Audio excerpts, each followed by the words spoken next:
How did we go from these objects of absolute beauty to the modern day British rail network? It's overcrowded, it's underfunded, it's rarely on time, or at worst you turn up and there's rail replacement buses.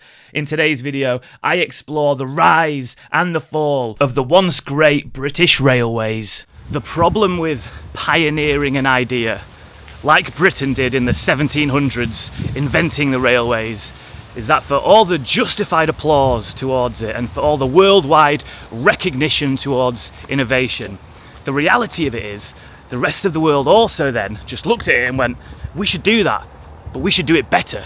And they did. And I noticed it recently travelling through Europe, just how amazing the trains were, how clean they were, how on time they were, the double-decker trains. It was just brilliant. Forget about the Eiffel Tower, we've got double-decker trains. And compare that to trains in the United Kingdom, especially trains in the north of England. It's just mind-blowingly different. So I thought, let's do it. Let's make a video on the Great British Rail, or the not-so-great British Railways, should I say, from their humble early beginnings, taking away the job of the canal from their role in being the spine of Britain in the industrial age, the transportation of coal, the transportation of cotton, just how much the trains really did change the world. To the modern day where trains are unreliable, they're expensive, they're outdated. I'm not sure where we're going to end up, but I want to go to Manchester, the world's first industrial city, and we'll start there and just see where we go. What is that? What's that sign saying? You are joking. No!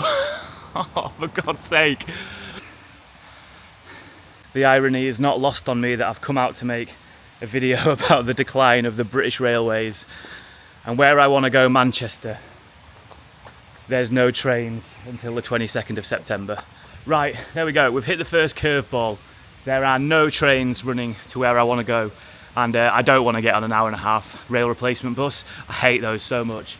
There are trains running in other directions, so I'll have a think about where we can go. And the lucky thing for me is, like, I was just going to go wander around Manchester. It's not essential, but if you were commuting to Manchester every single day and instead of the half-an-hour train, you had to get an hour-and-a-half bus, oh, what a nightmare. While I'm at this station, it's a good place to give a shout out to the sponsor of this video, TrainPal. Now, if you travel anywhere via train in the UK at the moment, you'll know just how expensive it has become to get tickets. Wherever you go via rail now, you will be shown crazy ticket prices. Now, TrainPal is what takes all the hard work out of scouring online for cheap tickets. And there is no booking fee at all with TrainPal. What TrainPal does is it splits up your journey, finding you the cheapest possible tickets. So I used it recently on a trip to Glasgow. I'd been quoted, can't remember what I got quoted, but when I went on the TrainPal app, I saved myself £70 on that journey. It really is essential if you want to travel smart via rail in the UK. Also, you can save loads of money on rail cards via the app. So use code TURNIP for 20% off a whole range of those. So if you're a new user, you'll get 5% off UK and Euro ticket vouchers, and old users can get 2% off those. Another cool feature as well is you can map out your train journeys and create a footprint of everywhere you've been via the railways. So what you should do is click the link in the description, use my code TURNIP, download the app, and start traveling the rails and saving money the right way. It's honestly such a brilliant app. It doesn't matter if you're taking a long journey across the country or just a short journey into town. So don't get caught out by the ticket price con. Download TrainPal today. So we couldn't make it to Manchester, but I've brought us to another once great industrial city, Bradford, for a few reasons, which I'll get into shortly. I'm here at Bradford Interchange Station. So if any of you know it, if any of you travel on that Manchester to Leeds train, you probably already know what I'm talking about. But before we go into details of this place, let's just look at a quick history of the railways. Okay, so there has been evidence for some sort of primitive rail dating back to ancient times, but our journey today is going to start in the 1600s, where there were horse-drawn wagons pulled along wooden rails. So that was the prelude to the coming together of two great bits of technology in the 1700s at the dawn of the industrial age, iron and steam.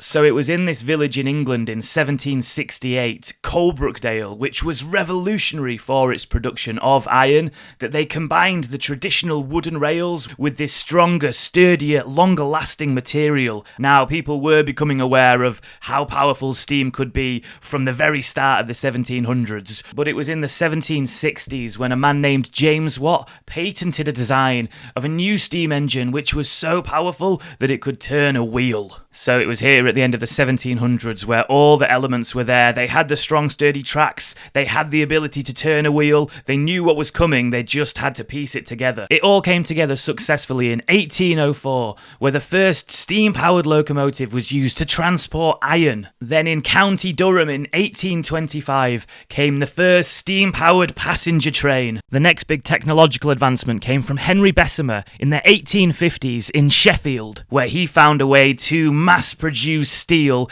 at a cheap cost. Suddenly there was this inexpensive, quick way of making super strong tracks, and the rapid expansion happened. £3 billion was spent on building the railways from 1845 to 1900, and in 1870, 423 million passengers travelled on 16,000 miles of track. I once got a comment on my YouTube channel saying, even though your content's really boring, I really like watching it. Well, brace yourself, because for the next few minutes you're going to watch me watching trains come in and out of a station. Oh, it's going to be good. Right, yeah, Bradford Interchange Station. A station that does my head in, so we're going to have a bit of a historical video today. We're also going to look at the minor grievances, the things that bother me, and one of them is this station. So trains arrive, as that one is over there, and leave, like this one is doing here, in a very specific way. You see, this train station ends down there, the line just stops. So every train arriving here has to pull in, hit the bottom down there, and then reverse all the way back out and continue down where that train's just going. Now you might be thinking, why does this bother you so much? Loads of train stations have that, and you are right, that is true. Lots of train stations in London, you've got the final destination, you arrive there and then you come back. Trains like Manchester Piccadilly, you pull in, you pull out. But the difference is, Bradford Interchange and Bradford in general is just massively underfunded. This station, Bradford Interchange, was built in the 1970s after the old Victorian Exchange station was shut down. Now, in the 1970s in Bradford, they pretty much went, look, the age of the train is gone. We'll build Bradford Interchange Station and it'll serve where it needs to serve, but the age of the train is done. Now, unfortunately, they were wrong. The age of the train wasn't done, but what you're left with is this annoying connection to all other places nearby. Now, there is another station in Bradford as well, Bradford Foster Square. So you can imagine back in the day when Bradford was this industrial powerhouse, how important all the trains would have been arriving into the city, taking the produce, taking it elsewhere. Now, unfortunately, it just doesn't feel that way anymore. Oh, another train's coming in. Let's look at that. So Bradford is the 7th biggest city in England, and yet it has these terrible connections. I think from Bradford, from both stations, Interchange and Foster Square, I think there's 5 trains to London per day. Now, 20 minutes across that way to Leeds, there's 2 trains per hour leaving from that station. So Bradford, although it's won the City of Culture Award for 2025, it is left with just this terrible connectivity to the rest of the country. Everyone keeps looking at me like I'm a train spotter, and to be honest, today I technically am a train spotter. I am here solely for the purpose of spotting trains. I'm not gonna lie, I'm having quite a good time. And in there is the Interchange bus station, or the main terminal for it all. So when they built Bradford Interchange Station, it's coupled with a big bus station. Now, part of the ceiling in there collapsed recently. I think it was in January this year, and it's still now just completely shut. It has been shut for months and months. No idea when it's going to open again. Look at them as well, the Northern Rail trains. The age of beauty is upon us. Long live the railways. But look, I'm not having a go at Bradford at all. I really, really like Bradford. But what it does have is one of the most depressing train stations I've ever been to, and I think it is actually voted the worst connected train station in the country. It almost feels like an afterthought, still having this pull in, pull-out method, which just makes it so hard to have regular trains coming, and it almost feels like every train, every route's going, oh shit, don't forget about Bradford, I'll just nip in.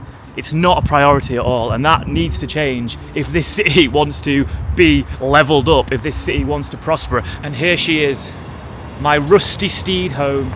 We've had a wonderful time in Bradford Interchange Station. Get yourself down, come on, have a laugh.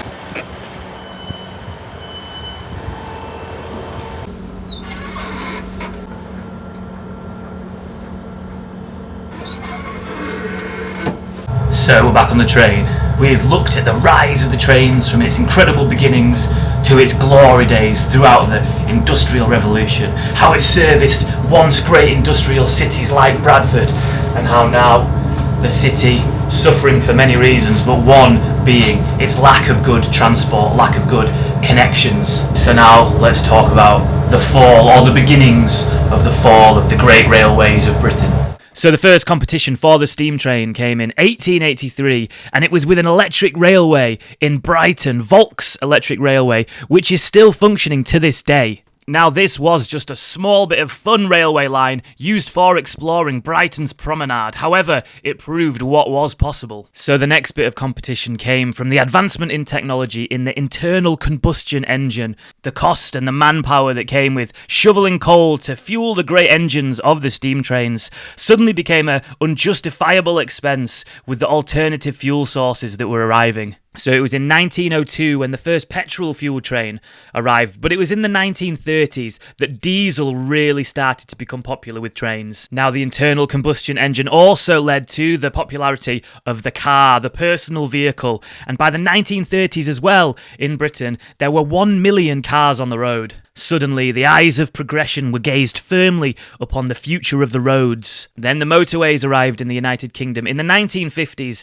and suddenly the realisation sunk in that no longer would trains be the main mode of transport. So after the First World War, where about 120 or so companies owned all of the railways, they were consolidated down into the Big Four. Now the Big Four lasted until after the Second World War, when the state of the railways after the Second World War, they were in a really bad way, and so nationalisation was proposed and went through. The idea of nationalisation was to rebuild the trains, but also to bring some economic stability back to the country. And that didn't really happen because the rise of the car was happening, the rise of the motorway. So at the turn of the 1960s, there were 6 million cars on the road in the United Kingdom. And a man named Richard Beeching, who was the chair of the Railways Board. Now what he did was, he looked at a map of the country and all the stations and all the lines and went, this is too expensive running all of these. The age of the motor vehicle is here. Let's shut down loads of these lines. And he did, and I've come to one of the lines today. One of the old train lines, which he shut down, and the tunnels still exist that you can walk through. So you've got one there, and then one there as well, which has actually been blocked up. I got the big man, Ted, with me as well, as we explore these tunnels. But yeah, this is so cool in here. You can just imagine the trains coming back and forth through here back in the day. Trains came through here every half an hour, and yet Beeching still decided to shut this line down. Now this is just used as a pathway. A nice pathway though, really fun. So Beeching's report from the early 1960s said that 2,263 stations were going to be closed down and 5,000 miles of line. So that made up 55% of all the stations, and 30% of all the lines that existed just got taken away. And here's another of the tunnels. Look at this one. It's even longer, this one.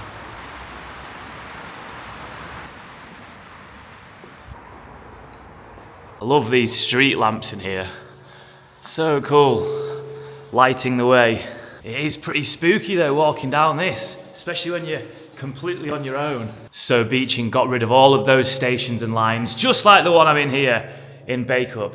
Now he thought this would make the remaining stations more profitable and they could focus all the energies there, and he was sure that the age of the train was dead. But the age of the train wasn't over, and he just shut everything down. And in doing so, what he did was basically just choose which areas were going to be prosperous and which weren't. And that is what happened. Areas in East Lancashire, where I am now, a lot of places really suffered and still do from the lack of connections. Places like Somerset as well, which was massively affected by the Beeching cuts. And the effects are still there because you remove the train station, the push is for everyone to go to the roads, but not everyone can drive, not everyone has access to a vehicle. The bus services down there are dreadful, and what you end up with is localised isolation, these communities that just don't have good connections. They don't have easy access to healthcare, they don't have easy access to education, and you just end up with parts of society that are really struggling because of lack of connections, and that can be traced back to the Beeching cuts. In recent years, there's been a push to open back up some of these lines, some of these ones that were shut down, in a bid to revive the trains. So the old line here, running down, which would have had beautiful big steam trains, and now has my beautiful small dog. I think it's the general consensus that Beeching was far too vigorous with his cuts to the train services in the 60s. It was the 5th of December 1966 when this line was finally shut down. I wonder how long this one will still be open for as well, because there's loads of leaks. There's water coming in all over the place. It's funny as well because the argument for, we are now in the age of the motor vehicle. Well, we're all being told to drive less now. We're all being told that we're soon going to have to get rid of our diesel cars. There's a massive push to get everyone using transport like trains, except we just don't have the infrastructure that we once had. And it's so hard to do anything on the train lines. It's so hard to get through any proposal due to the privatisation, which I'll talk a little bit more about in a bit. But you've got to look at things like HS2, just these ridiculous proposals that come through, and then when they actually try and do them, they can't. It's like all the ideas that they have for the trains, by the time they actually try and put them in place, something else has come across. Like, we're all being told to get the trains more than drive diesel cars. Now, diesel trains are being told that they'll be out of service by 2040. So what's going to take over then? Fully electric trains? And by that point, we'll be told that our electric cars aren't actually environmentally friendly, and we need to revert back to the only method of horse and wagon. So the Beeching cuts were not as successful as they had hoped for. The motorways were still rising, but trains were still popular. However, there were still problems. Now, even Margaret Thatcher, who loved privatising things, didn't think that the train networks should be privatised. But when John Major replaced Thatcher as the leader of the Tory party, he began the process of privatising the British rail, and this took place between 1994 and 1997. So what we ended up with was a collection of different organisations, all with different incentives, but all profit motivated, who were responsible for the accountability of the railways. So it became this franchising system where companies could bid for certain routes and they would look after that. Obviously, they'd want the profitable routes, but it was made sure that they had to also look after the less profitable routes. For example, a York to London train, which is going to be really popular, make loads of money. However, they also have to look after the Rotherham to Grimsby route, for example, which isn't going to be as popular, isn't going to be as busy, but these private companies would bid for that popular route and also promise to deliver on those less profitable routes,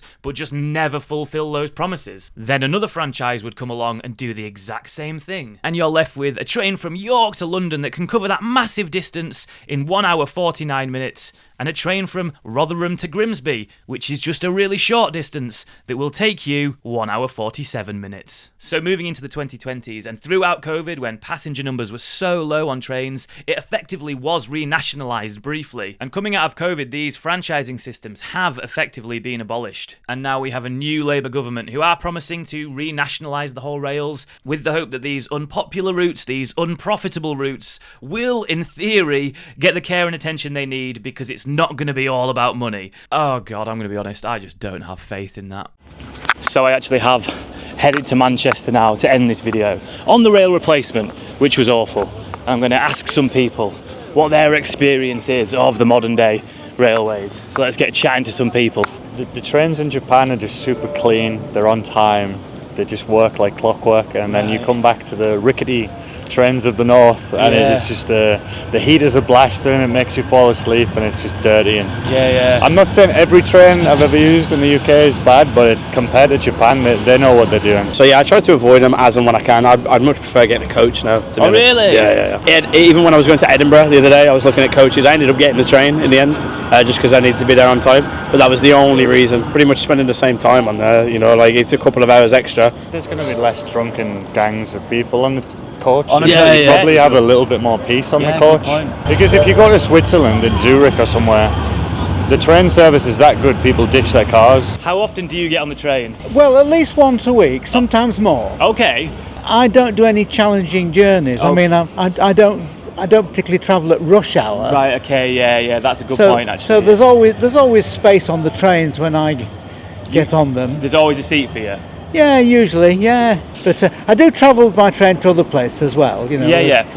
to London, for example. Okay. And if I'm going abroad, I travel by train as well. Oh dear. Oh yeah, Oh always. really? Yeah. You don't like flying, or do you just prefer? I don't fly. No, I last flew in 1968. You're joking. I'm not joking. Wow. Where was that to? Can you remember? I think to Barcelona, where it's so unnatural, and ecologically we can't fly now, can we? What do you think about the renationalisation of the rails? I think it's probably a good thing, but I don't know anything detailed about it really, but probably a good thing. How often do you get the train?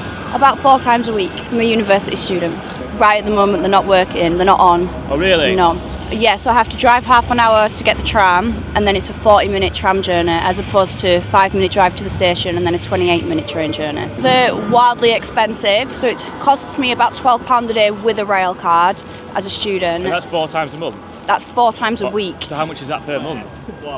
Whatever 12 times 4 is times 4.